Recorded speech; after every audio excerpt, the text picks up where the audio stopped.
Day 1 of the final week of the Overwatch League 2019 season started our weekend with 4 matches that ended up having major implications on the stage playoff picture. 2 teams had their playoff places confirmed, 2 others were officially eliminated, whilst those who remain looked to Sunday's games to clarify their playoff ambitions. So let's see how the games got us here. Week 5 sees only 2 days of fixtures, and Saturday kicked off with the Washington Justice taking on the Paris Eternal, with Paris needing a win by at least 2 maps to keep them within a chance of making the stage playoffs. Soon returned to the Eternal lineup as a team came onto the stage determined to put the poor performances the past few weeks behind them, and on Control this appeared to be the case, with Washington being utterly dominated by the aggressive 3-3 goats of their opponents. As has become predictable, the Justice played extremely passive, which Paris took advantage of, and were beat time and time again due to their poor ultimate usage, which led to an easy map 1 for the Eternal. Knowing that a sweep was ideally what they needed to keep their playoff hopes alive, it looked like Paris had gotten off to the perfect start as they headed into King's Row. On attack they were once again clinical, finishing the map, but on defence they seemed to come apart a bit, with Washington punishing their opponent's lack of target focus, which held them down for the entire series. In the end, both sides finished the map before being stalled in their overtime attacks, leading to a draw and a 1-0 score at halftime. That meant that Paris now needed to win the 2 remaining maps to avoid official elimination. Throughout the series, Cruz had been the standout player on the side of the Eternal, with some clutch sound barriers to confirm some teamfight wins, whereas Diva player Sansam had been having quietly a great series for the Justice with some massive Diva bombs. And it was Sansam who largely took over this 3rd map on Volskaya, with some huge ultimates that brought Washington to the overtime victory, and consequently eliminated Paris from the Stage 1 playoffs. On reflection, this game, along with those of the past couple of the weeks, have shown us a Paris side that's played very sloppily, with poor target focus and ultimate management, which has now cost them after a promising start to the stage. On the final map, any hopes for a Washington victory were dashed, as Paris comfortably reached their distance with plenty of time to spare to win the series 2-1, although their playoff fate had already been sealed.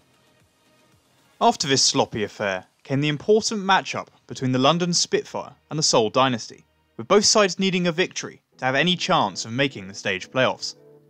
Map 1 saw the 2 teams compete on Nepal, and to the surprise of many, it was Seoul who came out the strongest, with some great team coordination and aggression around Fischer that had been lacking in their defeats prior.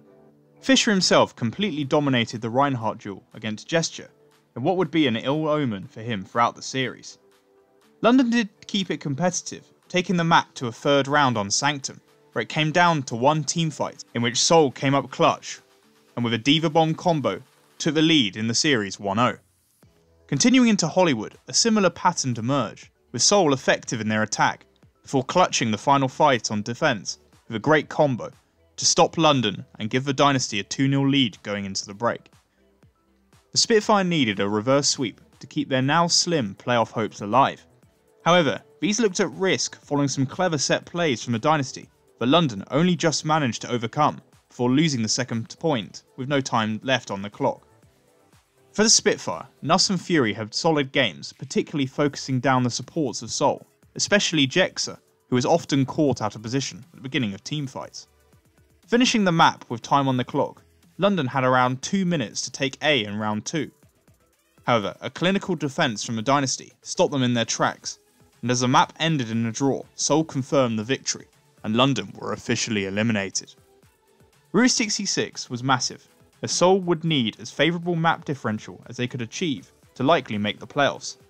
This final map played very similarly to map 2 on Hollywood, where behind Fischer and Michel Sombra, the Dynasty clutched the last fight to take the map and hence the series 3-0, to tie them in the standings with San Francisco, but needing other results still to confirm their spot. Therefore, both the eyes of Seoul fans and those of San Francisco were on the next game, which also held similar implications as the Dallas Fuel played the Boston Uprising. However, by the time we reached the half, it appeared that the competitive series we were hoping for was not going to end as promised. Dallas dominated the first 2 maps on Ilios and King's Row, especially behind RCK's Sombra, but the Uprising initially had little answer for, which gave so much space and utility for OGE and Unco to decimate Boston. Like London before, the Uprising would now need a reverse sweep just to keep their playoff hopes alive, whilst the Fuel had their eyes on a 4-0 sweep that could potentially put them in place for the 3rd seed in the overall rankings. Yet, as we began our 3rd map on Volskaya, the roles and fortunes of the two sides appeared to reverse, with Aim God on Zen manhandling RTK Sombra, whilst behind Fusion's shot calling, the team seemed to rise up to another level. The Fuel were clearly caught off guard by this, and Boston took the map, setting up a crucial map on Dorado, where a similar theme continued. It appeared as though the wheels just came off for Dallas, who struggled to perform without help from their Sombra, with more and more mistakes creeping into the side that looked to be stressing out and choking, with poor team coordination and ultimate usage, which Fusions particularly did not hesitate to punish. Boston convincingly took the map 3-0, and as such we went to Game 5 on Nepal, where to be honest, without some major turnaround for the Fuel, it only seemed to have one result. And this proved to be the case, with the Uprising having little trouble toppling Dallas in 2 quick rounds that won them the map, and as such for Series 3-2 to complete the reverse sweep and put them in an unconfirmed but great position to make stage playoffs. This result did confirm the playoff spots for the Dynasty and Shock, and Boston looked likely to be confirmed on Sunday. Dallas meanwhile are not in a good position and need multiple outcomes to go their way if they are to have any chance. Saturday concluded with the exciting contest between the Atlanta Reign and the Chengdu Hunters, with Atlanta knowing a 4-0 sweep would confirm a playoff spot. These aspirations did not last long for the Reign, who on the pool just couldn't seem to react to the multiple DPS comp of the Hunters, with Jinmu particularly on Pharah taking control of the game. Atlanta just didn't seem comfortable when not playing GOATs, and Chengdu were quite happy to take advantage of this, leading them to taking the map. A similar theme continued throughout the rest of the series, with maps largely going to whoever came out on top between Jinmu's Pharah and Atlanta's 3-3 comp. Also, it was refreshing to see that when the Hunters did switch onto GOATs, their level of performance was of a similar standard to what was shown during their game last week against Vancouver, further highlighting their improvement as a team.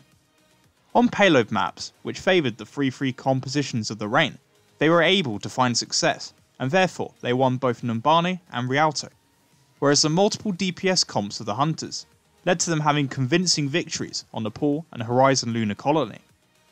This back and forth series went to a second consecutive map 5, and unlike last week, Chengdu brought out their 3-3 comp, and behind Domeng and Jinmu had a little issue against Atlanta, subsequently winning the map and thus the series 3-2. The loss still leaves Atlanta's playoff destiny in their own hands, but recent performances cast doubt on how they will handle the Houston Outlaws.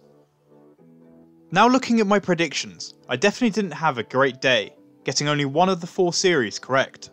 I was right in my assumption that Washington would likely eliminate Paris from the stage playoffs, but the other 3 games went the opposite way than I imagined.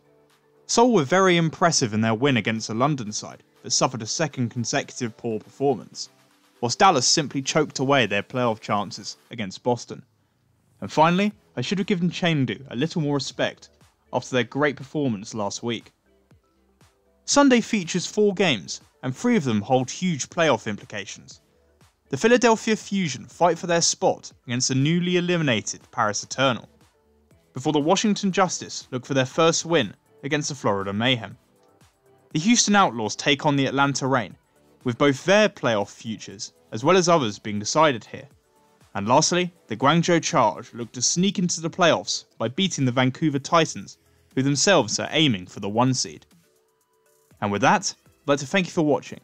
Be sure to like and subscribe if you enjoyed, for continuing Overwatch League content moving forward.